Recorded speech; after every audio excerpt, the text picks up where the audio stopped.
Want another reason to feel secure about the future? Let's look no further than Alaska. And it's one reason I'm so glad Bob Lewis is here, because he does know this firsthand as our acting regional administrator in Alaska. Accidents have dropped 40% in Alaska in the last decade. Flip the pages on the calendar and you'll see that April of '07 was the safest April ever since we began keeping tabs there. It's been an incredible turnaround in a state where they use aircraft like everyone else uses automobiles. Runway incursions. You've been seeing some of that in press lately. Let me remind you that it is the responsibility of all aviators, GA, sport, ultralight, everybody, to be vigilant and aware of the potential for mishaps on the ground. Safety starts with a healthy pilot. So let me also turn to medicals for a second, because I am very proud, and I thank Tom for mentioning the fact that we have certainly turned around and reduced the processing time for airman certification. We've now got it down to 30 days or less. One more thing to remember. As more manufacturers get in the game, the market forces will drive down prices, and you all will be a part of that. To me, the question you should be asking fellow pilots is, why wouldn't we want ADS-B in our cockpits? Because this is where aviation is headed. So I guess the message is, don't get left behind, because the next gen is coming full focus day after day, and it's going to be in very sharp focus for everyone very soon. You know, if there's one thing that FAA and EAA can bank on, is our willingness to work together for the good of aviation. We both recognize the importance of modernizing air traffic control.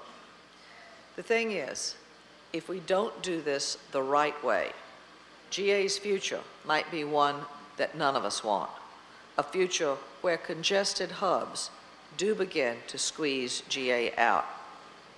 The point is, without a cost-based system that provides dedicated revenue to next-gen projects like ADS-B, there's a very real possibility that you won't be able to fly when you want, where you want. Two questions here. The first one is, system built for somebody else, why should we have to pay for it? Look, we went through a very, very detailed cost accounting process. The FAA has one of the most sophisticated cost accounting systems worldwide. I mean, it's as good as Boeing, it's as good as a lot of others out there in the commercial sector. Analyzed 600 different categories. So we know what it costs to move an aircraft, believe me, of any stripe. We also then did a cost allocation, and that goes to your point exactly. We take the point that a part of the system was definitely built for the airlines, and so wherever it was at all possible with the core infrastructure, we put those costs back on the commercial carriers. And let me just give you a few statistics here about percentages of cost, because I think it's helpful to you to know this. I mean, because literally we did. Every single time, you could go one way or the other way. We either put it entirely in commercial or allocated it mostly there, and some services, like the least congested, low activity towers, we have the general fund, the taxpayer paying for it, and we also have the flight service stations and some other services purely out of general taxpayer revenue. But here's how it shakes out, and I'll just give you a few. For the large hubs, and this is where the large commercial airlines obviously are going in significantly, GA activity there is only 5%.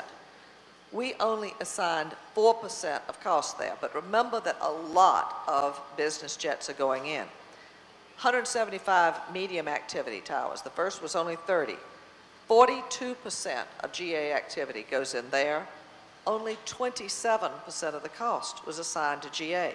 And I could go down. I mean, it's the same thing as you run all these numbers. But the key thing is to understand that the system, to your last point, is not going to be able to creak along the way it is with the existing funding system.